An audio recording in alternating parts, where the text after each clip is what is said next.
Hi fellow jazz guitar aficionados around the globe, Sandra Sherman here. Greetings from Austria. Welcome to the world of chord inversions. In this lesson I'm going to be teaching you all the 7 chord inversions from the E string, which make it drop 3 voicings. These voicings provide us with a rich, deep and beautiful sound. So I'm also going to be showing you how to practice these voicings, and I made a PDF with all the chord voicings that you can download from the description box down below the video. If you like the video, as always, please give it a thumbs up, share the love and subscribe to my channel. And now let's dig into chord inversions. The first chord we'll invert is a major 7 chord. By the way, I'm going to use G as a root note for the entire video. So the first chord is a G major 7 in root position. Here we go, I guess you know that chord. G, F sharp, B, and D. We don't play an A string when we play a jazz voicing from the E string. All right, now how can we invert that to a first inversion? A first inversion means that the third is in bass. We have to know our major 7 voicing by heart. Actually, the order. G, B, D, and F sharp. Now we look at the first one, and that's a G. The next one in that order would be B. G, B, D, F sharp. So we search for that one on the E string. That's the B. Next one in the chord is here, what is it? An F sharp. And the order goes G, B, D, F sharp, G. So G is the next one. And on that string, G is here. So I have 2 already. Now, this is a B. And G, B, D is the next one in that order. So on this string, the D is here. And the last one is the D. G, B, D, F sharp is the next chord tone, so we search it here on that string, and it's down here. So what I get is this beautiful voicing, 7, 5, 7, 7, and that's the first inversion of a G major chord. Now we have, doesn't that sound beautiful, right? It sounds a little different than the first one, but very rich and beautiful. And what we have to remember is where the root is, otherwise you can't move it up or down in the neck. And our root is on the D string. So here is our root, 5th of D string. Let's say you want to play a C major with that voicing. You search for a C on that string. And here you go, or an F. All right, back to the G. The first thing you practice is changing between the 2 chords in half bars. 1, 2, and 1, and. Because that occurs a lot of times when we have a 2, 5, 1, 1, and we have 2 bars of that one chord very often. And so maybe you don't want to play 2 bars of the same voicing, then you do that. Alrighty. Now let's look up that second inversion. We were at the first inversion, and the same formula applies. We have a B here. The next chord tone is G, B, D. So we search for a D. Then we have the root. G, B is the next in the chord, and here is a B on that same string. Then we have a D, G, B, D, F sharp, so we need an F sharp on that string. And the last one is the F sharp, G, B, D, F sharp, G is after F sharp. Here it is. So we get this nice little guy. That's 10, 9, 11, 8. That's one of my favorite chords. Because of this interval. That's a minor second. And it sounds really odd when you play them together like this. But as soon as the fifth and the root is also in there, you get that nice vibrating vibe to it. All right, you have to know where the root is in this voicing, and that's here. The B string index finger has the root. Want to go for, let's say, a D major. Search for a D on a B string. Wrap your fingers around. Here you go. F, G. All right. Now, the next thing you want to practice is changing between the first inversion and the second inversion. That's a little tricky because no finger can remain. We need to switch them all. Oops. All right, half bar. Slowly. And then you practice root, first inversion, second inversion, and back to first. And this gives you a 2-bar pattern for, as I said before, maybe a 2-bar major chord at the end of a 2-5-1-1.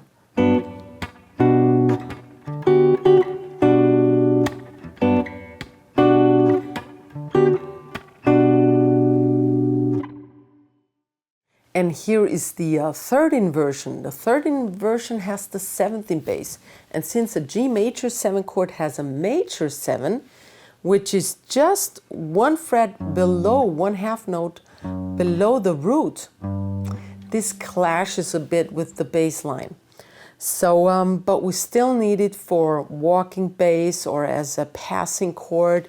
So we learn it, of course. And applying the same formula, this voicing comes out. That's the 7th on bass, is the 14th fret, and then the 12th, 12th, and 12th are barred. Oops, that's a little high. Right, so just one below the G. That's how you could remember it, how you could memorize it, sorry. Or the G has the root. G string, index finger has the root. So want to play a C, search the C on the G string, right? Sounds really weird. You can't use this one as a standalone voicing. Doesn't make all too much sense, but as a passing chord. And this is also how you practice it as a passing chord. This time we don't start from the root voicing because that would make us end up on this one and would keep on ringing in our ears. We just want to use it as a passing chord. So we start on the first inversion, go up the second in half bars, the third, and back to the second. Now it's in between and just a passing chord. All right, 3, 4.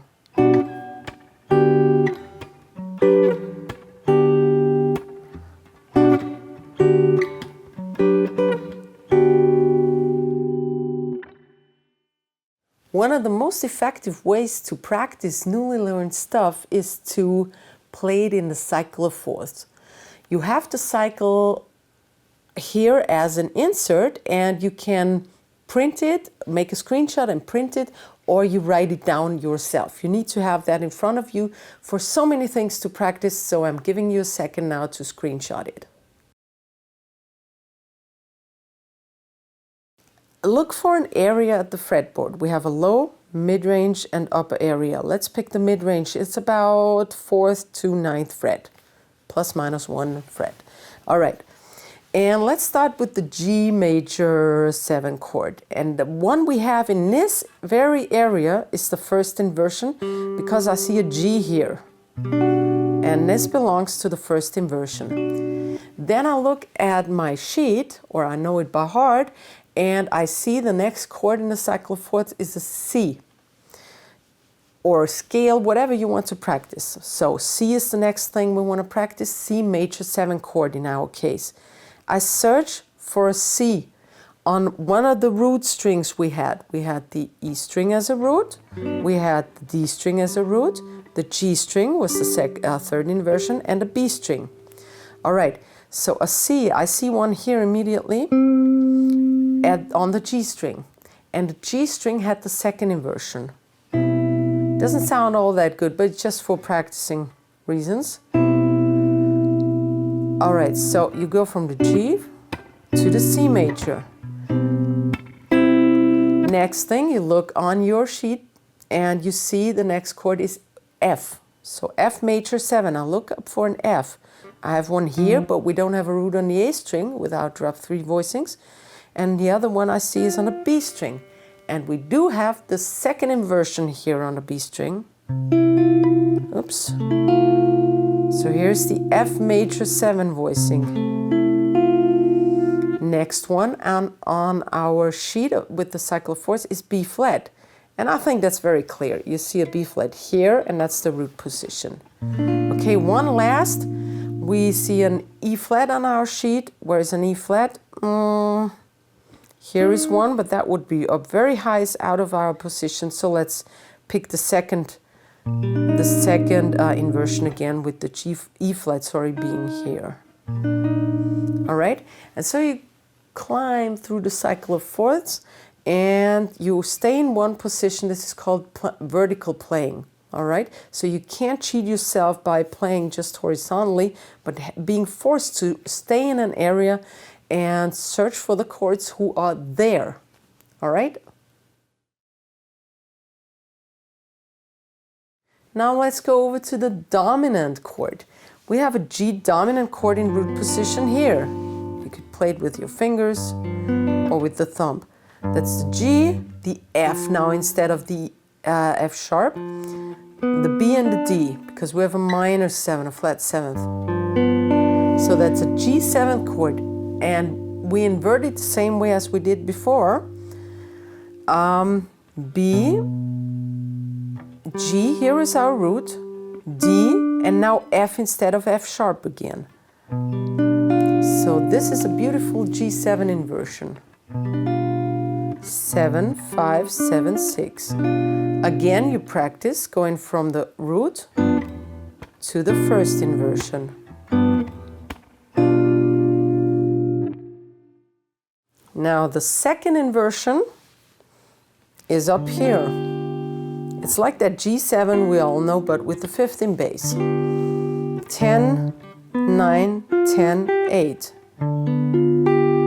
And you want to practice from the first inversion to the second.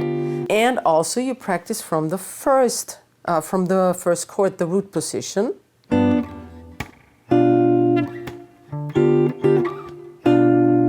And one more time.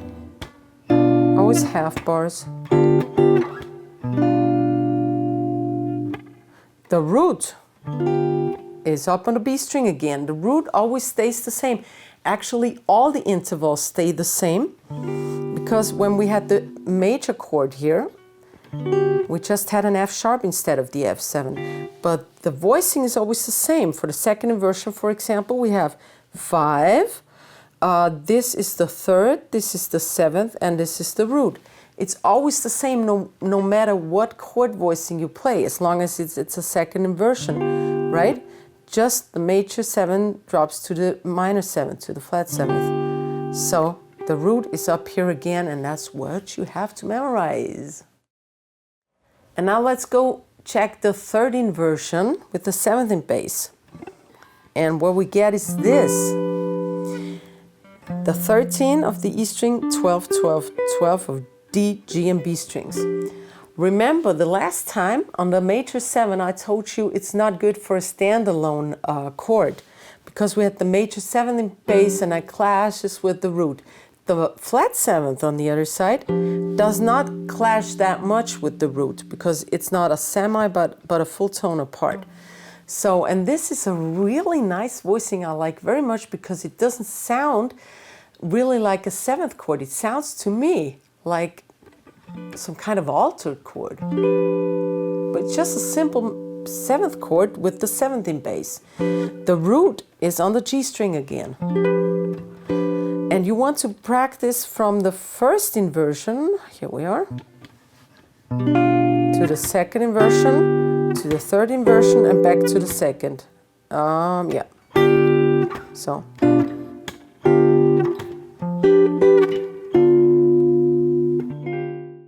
And because you're a diligent little jazz piece, you practice the dominant chords in the cycle of fourths as well.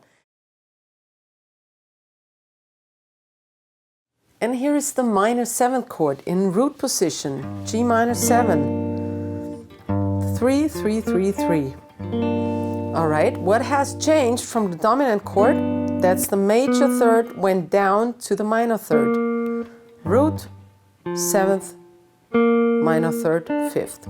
All right, if we apply a formula, the first inversion happens to be this fella. That's also a B flat 6 chord, if you recognize it.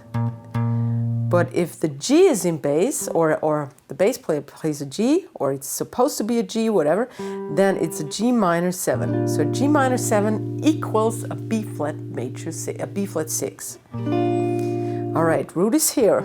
As I said before, the root always remains the same.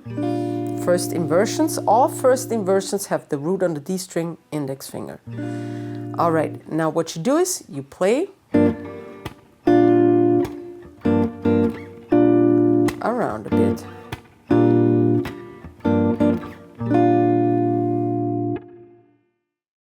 All right, and from the first inversion we go to the second inversion, and it's here.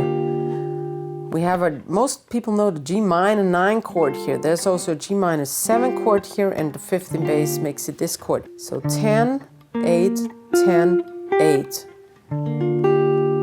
And the root is on the B string again, as always with the second inversion, always has the root on the B string. Now you change from the root voicing to the first inversion to the second.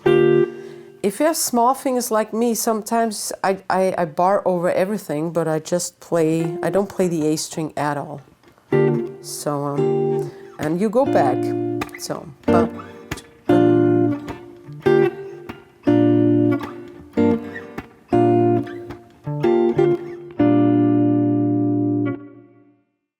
and here's our third inversion, and for G it's unfortunately up high. So this comes from this G minor chord, okay? But with the F in bass. This is the 13th, 12, 12, and 11. It's a little hard to fret here, but it's quite easy down there. All right, and again, as always for the third inversion, the root is on the G string. All right. Now what to do with this? We start on the first inversion, go to the second inversion, the third inversion, and back. This third inversion has, or generally a minor 7 chord has a minor 7th in there, so it does not really clash with the root too much, so this can be a standalone chord too. The only time you cannot use it as a standalone chord is when you have a major 7th in bass, because it clashes. But all chords with a minor 7th are good to go alone, standalone. Okay, but you practice.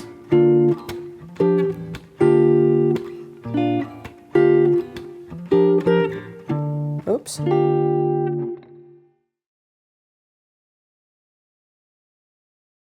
And the last chord for today is the minor 7 flat 5 chord, also called half diminished. So it's a minor 7 chord with a flatted 5th. We already had a minor 7th chord before. If we flatten the 5th, we always flatten things by going one to the left. So what we get is G, F, B flat, and D flat. You can also fret it like this. Doesn't really matter right now. All right, the next, the first inversion is this 6, 5, 6, 6. And as you might recognize, this is the same as a B flat minor 6 chord, often used in Latin. All right, but our root again, as always on the first inversion, is on the D string. So we can say a G half diminished is the same as a B flat minor 6 chord. Now you practice half bar changes.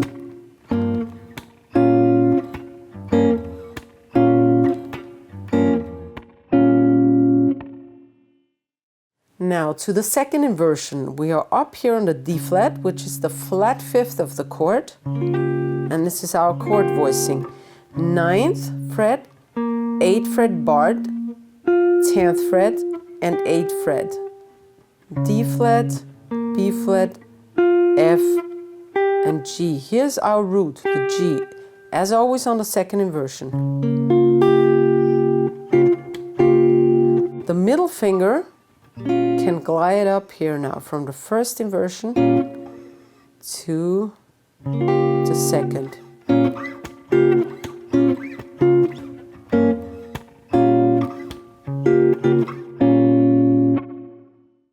The third inversion is a little tricky up here. The root is on the 12th of the G string, then we bar over the 11th. So we get 11, 12, 11. And the 13th is on the E string. So this is our flat 7th. Here is the root on the G string. 13, 11, 12, 11. And first you practice again from the previous.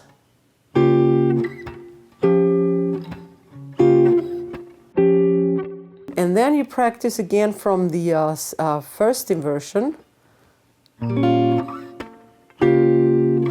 Second to the third, and back to the second.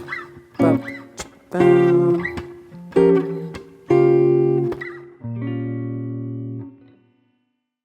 Now don't you forget practicing your half diminished chords in the cycle of fourths, because next we're going to put it all together.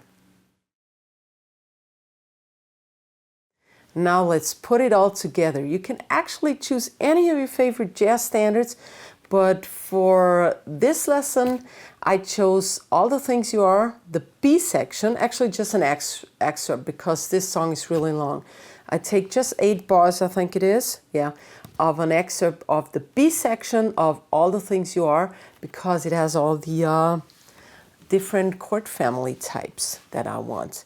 So what I do is I play in the middle range, maybe a little upper range too. And it starts, you have the chords up here, the chord names at least, because we want to find the chord shapes ourselves now. And we have the A minor 7 first. I could start with this one, but I want to start with something more exciting. And that's why I choose the first position.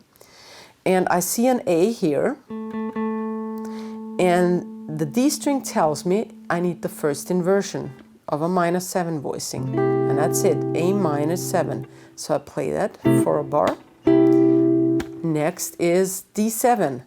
And I see the D just below on the D string, on the G string, sorry. And here's my D7 in the third inversion.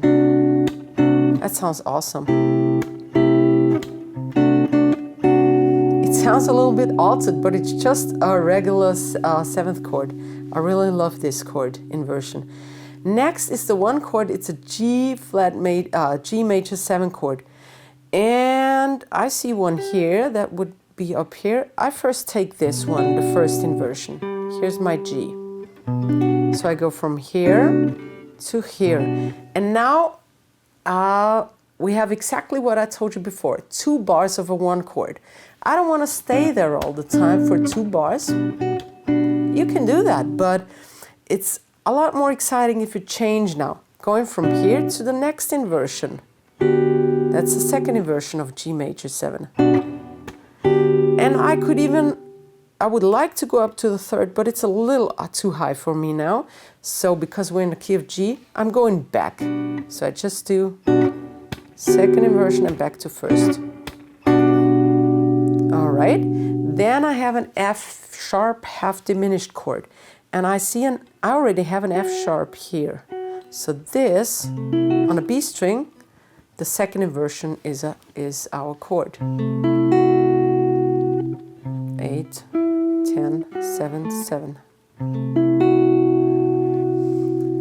Then a B7, and that's simple because that's easy. We have a root here. B7. C7. I sometimes add the sharp 5. And E major 7. I see an E here. All right, and that gives me the second inversion with the 15 bass. This beautiful E major 7 chord. And last but not least, we have a C7. And actually, in the notes in the chord sheet, it says C7 plus or C7 sharp 5.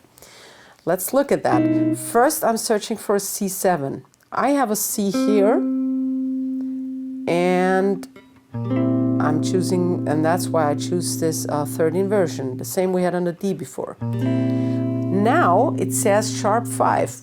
I just look for the 5th, and here's the 5th, it's the G. And in order to get a sharp 5, I fretted 1 higher. So what I get is 6, 6, 5, 5. Right? So here's that whole thing. 3, 4.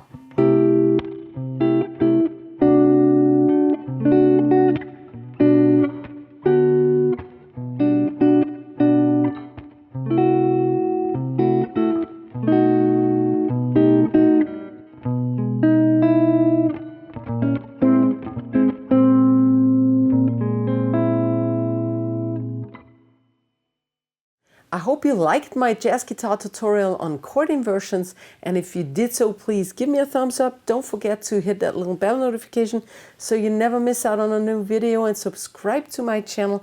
I see you next week. Ciao, ciao, servus, baba.